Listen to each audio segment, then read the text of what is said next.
6 अगस्त 1945 ये वो तारीख थी जब इतिहास ने एक ऐसा मोड़ लिया जिसने पूरी दुनिया को हिला कर रख दिया।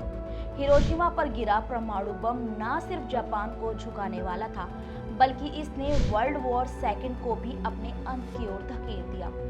Allied powers America, Soviet union और ब्रिटेन अब जीत के कगार पर थे, जबकि एक्सिस पावर जर्मनी, इटली और जापान हार के करीब। लेकिन इस जीत की गूंज भारत के अंत नायक के लिए उदासी लेकर आई। वो नायक थे सुभाष चंद्र बोस, जिन्हें हम प्यार से नेताजी कहते हैं। उनकी आज़ाद हिंद फौज, जिसे उन्होंने जापान और जर्मनी की मदद के लिए खड़ा किया था, अब वो खतरे में थी। जापान की हार का मतलब था कि नेताजी की फौज को मिलने वाली मदद भी अब बंद हो जाएगी। सवाल ये था, अब नेताजी क्या करेंगे? क्या वो अंग्रेजों के सामने घुटने टेक देंगे या अपनी जंग को और आगे बढ़ाएंगे? नेताजी का सपना था भारत को अंग्रेजों की गुलामी से आज़ाद कराना। इसके लिए उन्होंने जर्मनी से हिटलर से मुलाकात की, फिर जापान का रुख किया, क्योंकि जापान भारत के करीब था और उसकी ताकतवर सेना नेताजी के मिशन को मजबूती दे सकती थी। जापान की मदद से नेताजी ने आज़ाद हिंद फौज बनाई और 1944 में मणिपुर के मोरांग की ब्रिटिश सेना को हराकर भारत का तिरंगा लहराया। ये वो पल था जब भारत की धरती पर आज़ादी की पहली चिंगारी जली थी। लेकिन हिरोशिमा और नागासाकी पर परमाणु बमों ने सब कुछ बदल दिया। जापान ने घुटने टेक दिए।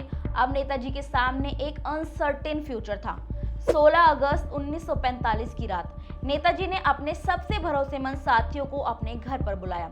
सस्पेंस से भरी उस मीटिंग में उन्होंने अपने अगले कदम का खुलासा किया था। जापान ने सरेंडर किया, इसका मतलब ये नहीं था कि भारत भी सरेंडर कर देगा। नेताजी ने साफ कहा, वो एक ऐसी जगह जाएंगे जहां अंग्रेज उन तक ना पहुंच सके। लेकिन वो जगह कहां थी, किसी को भी नहीं बताया गया था। कुछ साथियों को शक था कि नेताजी मंचूरिया जा रहे हैं, जहां से वो सोवियत यूनियन में शरण लेंगे और अपनी जंग को नया रूप देंगे। 17 अगस्त की सुबह बैंकॉक एयरपोर्ट पर नेताजी के साथी साइगोन जाने के लिए जमा हुए। प्लान था साइगोन से तुरान, फिर ताइपे, फिर मंचूरिया और आखिरकार टोक्यो। लेकिन यहीं से कहानी रहस्य में हो जाती है।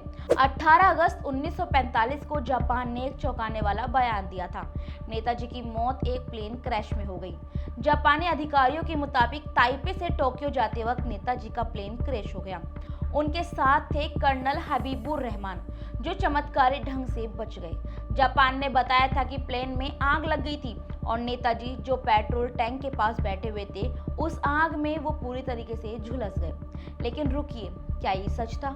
कई सवाल हवा में तैर रहे थे। नेताजी के बाकी साथी जो साइगोन में थे, वो प्लेन में क्यों नहीं थे? हबीबुर रहमान ने बताया कि नेताजी ने सिर्फ उन्हें ही अपने साथ ले जाने का फैसला किया, क्योंकि वो ऐसे बॉम्बर प्लेन में जा रहे थे टोक्यो, जिसमें बस 2 लोगों की ही जगह बची थी, क्योंकि और सारी सीट्स पर जापानीज लोगों की जगह थी। इसलिए सुभाष चंद्र बोस ने हबीबुर रहमान को अपने साथ ले जाने के लिए चुना और अपने बाकी के साथियों को वेट करने के लिए कहा। प्लेन क्रैश करने के बाद प्लेन में आग लग गई और वो लोग जो आगे बैठे हुए थे, इंक्लूडिंग सुभाष चंद्र बोस, की मौत हो गई। बल्कि 7 लोग इंक्लूडिंग हबीबुर रहमान बच गए। जब हबीबुर रहमान ने इस बात का खुलासा किया तो लोगों को लगा कि शायद वो झूठ बोल रहे हैं सुभाष चंद्र बोस के कहने पर। लेकिन क्या नेताजी की वो खासियत थी, भेष बदलकर गायब हो जाना? 1941 में वो कोलकाता में नजरबंदी से भागकर अफगानिस्तान और सोवियत यूनियन के रास्ते जर्मनी पहुंचे थे। क्या इस बार भी उन्होंने कोई ऐसी चाल चली है? नेताजी की मौत की खबर भारत में आग की तरह फैलने लगी, लेकिन कई भारतीयों को ये यकीन ही नहीं हुआ। कारण, ना तो कोई किसी ने नेताजी की बॉडी देखी थी, ना ही जापान ने कोई ठोस सबूत पेश किया था। अफवाहें उड़ने लगी, नेताजी जिंदा हैं और वो जल्द ही लौटकर अंग्रेजों के खिलाफ जंग छेड़ेंगे। अंग्रेज भी डरे हुए थे, क्योंकि आज़ाद हिंद फौज के सैनिकों का समर्थन बढ़ रहा था। इसलिए अंग्रेजों ने रेड फोर्ट ट्रायल्स शुरू किया, जिसमें आज़ाद हिंद फौज सैनिकों पर मुकदमे चलाए गए। 1946 में एक भारतीय पत्रकार हरीन शाह ताइवान गए। उनकी मंशा नेताजी की मौत की जांच करना बिल्कुल भी नहीं था, लेकिन संघाई ने एक दोस्त की बात ने उनका इरादा बदल दिया। वो नानमोन हॉस्पिटल पहुंचे, जहां नेताजी को प्लेन क्रैश के बाद ले जाया गया था। वहां की नर्स सान पी शी और डॉक्टर योशिमी ने बताया कि नेताजी की हालत इतनी गंभीर थी कि वो बच नहीं सकते थे। हरिन ने अपनी जांच एक किताब में दर्ज की, लेकिन भारत में ये किताब ज्यादा लोगों तक नहीं पहुंच पाई। फिर शुरू हुआ गुमनामी बाबा का रहस्य। कुछ लोगों का दावा था कि नेताजी 1945 में मरे ही नहीं, बल्कि वो उत्तर प्रदेश में गुमनामी बाबा बनकर छिपे हुए हैं। शोलापुर के एक सेंट्रल बैंक कर्मचारी ने ये तक कह दिया था कि उन्हें नेताजी से सीधे संदेश मिलते थे। सुभाष चंद्रवादी जनता नाम से संगठन ने इस थ्योरी को बढ़ावा दिया और दावा किया कि नेताजी 1947 में भारत लौटेंगे और महात्मा गांधी के अंतिम संस्कार में भी वो शामिल हुए। लेकिन क्या ये सच था? क्या ये फिर से एक नई कहानी रची हुई थी? लोगों के दबाव में 1956 में भारत सरकार ने शाहनवाज खान की अगुवाई में एक जांच समिति बनाई। इस समिति में नेताजी के भाई सुरेश चंद्र बोस और सिविल सर्वेंट एस.एन. मेत्रा भी शामिल थे। समिति ने 67 गवाहों से पूछताछ की, जिसमें हबीबुर रहमान भी शामिल थे, जो कि सुभाष चंद्र बोस के साथ उस फ्लाइट में गए थे। हबीबुर ने जापानी रिपोर्ट की पुष्टि की और बताया कि नेताजी की मौत ताइपे में प्लेन क्रैश में हो चुकी थी।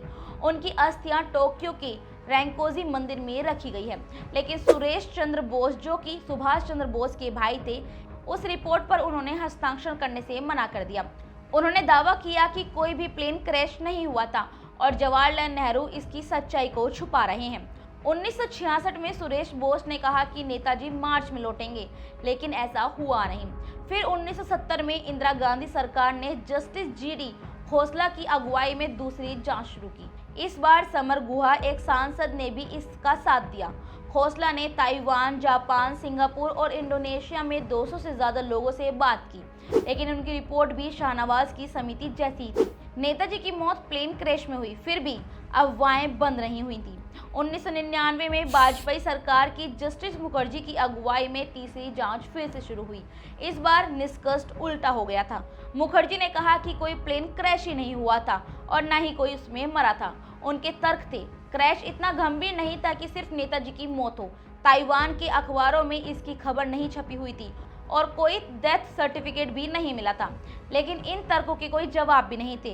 प्लेन 20-30 मीटर की ऊंचाई से गिरा था, जिससे कुछ लोग बच सकते थे। स्थानीय अखबारों ने खबर छापी थी और युद्ध के उथल-पुथल में डेथ सर्टिफिकेट बनाना कोई जरूरी नहीं समझा था। 2000 के दशक में लेखक अनुज धर ने गुमनामी बाबा की थ्योरी को फिर से हवा दी।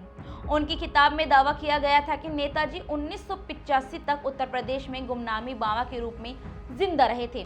धर का कहना था कि गुमनामी बाबा को जियोपॉलिटिक्स, दर्शन शास्त्र और साहित्य का भरपूर ज्ञान था, जो नेताजी की तरह ही था। लेकिन सवाल ये था कि अगर वो नेताजी थे तो उन्होंने अपनी पहचान क्यों छुपाई? धर का तर्क था कि अंतर्राष्ट्रीय दबाव के कारण नेताजी को छिपना पड़ा, लेकिन क्या ये तर्क सही था? यहाँ तक कि मुखर्जी समिति ने भी गुमनामी बाबा की थ्योरी को खारिज कर दिया। 2016 में भारत सरकार ने नेताजी से जुड़े दस्तावेज को सार्वजनिक करने के लिए कह दिया। इनमें से 10 जांचों का निष्कर्ष एक ही था। नेताजी की मौत 18 अगस्त 1945 को ताइपे में प्लेन क्रैश में हो चुकी थी। सिर्फ मुखर्जी समिति इससे असहमत थी, लेकिन उन्होंने भी ये नहीं बताया था कि नेताजी के साथ आखिर क्या हुआ था।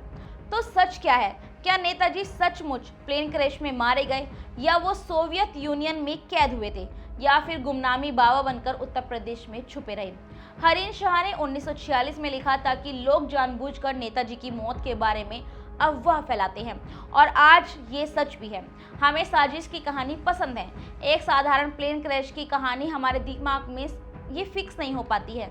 हम चाहते हैं कि नेताजी की कहानी में कोई बड़ा रहस्य होना चाहिए था, कोई बड़ी साजिश होनी चाहिए थी, या फिर कोई चमत्कार होना चाहिए था। इसलिए तभी लोग इस बात पर विश्वास करते हैं।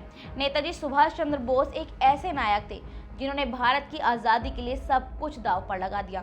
उनकी कहानी चाहे वो प्लेन क्रैश में खत्म हुई हो या वो किसी अनजान बाबा के रूप में, आज भी हमें वो प्रेरित करती रहती है। लेकिन सवाल आज भी वही है, क्या नेताजी का रहस्य कभी सुलझेगा या ये हमेशा के लिए अंधेरे में रहेगा? आपको क्या लगता है, क्या नेताजी जिंदा थे या उनकी कहानी 18 अगस्त 1945 को ही खत्म हो गई थी? धन्यवाद।